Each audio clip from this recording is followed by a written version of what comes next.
northeastern Bolivar County in northwestern Mississippi until 3:45 p.m. Central Daylight Time.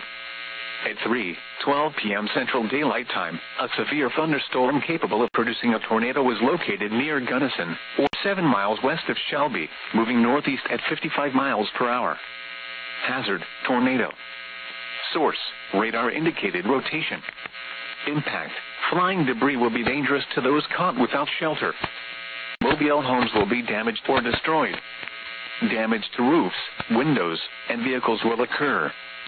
Tree damage is likely. This dangerous storm will be near Shelby and Beeson around 3:15 p.m. Central Daylight Time. Other locations impacted by this tornadic thunderstorm include Alligator, Winstonville, Duncan, and Pace. Take cover now. Move to a basement or an interior room on the lowest floor of a sturdy building. Avoid windows.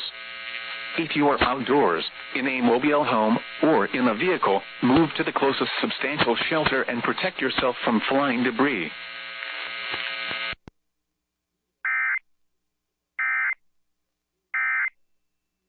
Travel department right now at